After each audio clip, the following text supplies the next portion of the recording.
ABN ఆంధ్రజ్యోతిలో మాట్లాడుతున్న మాటలు గానీ, రాస్తున్న కథనాలు గానీ చూస్తుంటే ఆర్థిక సంక్షోభం ఏపీలో బాగా ఎక్కువైపోయింది అనని ప్రచారం చేస్తున్నారు. యాక్చువల్‌గా వేరే దాంట్లో చేస్తే అది వేరు.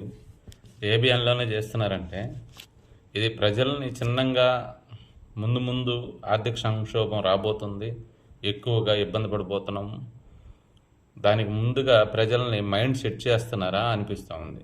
గతంలో జగన్మోహన్ రెడ్డి గారు ఆర్థిక సంక్షోభంలో నెట్టేశారు, రాష్ట్రాన్ని అధోగతి పాలు చేశారని మనం చెప్పుకొని వచ్చాము అధికారంలోకి.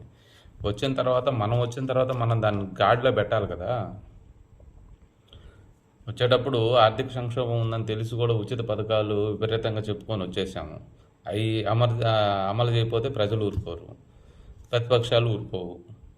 అందుకని మనం దాన్ని కంటిన్యూషన్ చేస్తున్నాము. చేసేటప్పుడు దాన్ని ఏదో ఒక విధంగా సంపద సృష్టిస్తూ ఉన్నాం కాబట్టి సృష్టించుకుంటూ దాన్ని ఏదో ఒక విధంగా సమర్థించుకోవాలి. కానీ ముందు ఏదో రాబోయే విపత్తుకి అంటే పరిస్థితికి ముందే మనం మైండ్ సెట్ చేసేస్తున్నాం. జనాల్ని అందరిని సెట్ చేసేసి ఆ విధంగా చెప్పుకుంటే రేపు ఇబ్బంది లేకుండా ఉంటుందని ఏమన్నా ప్లాన్ చేస్తున్నారా?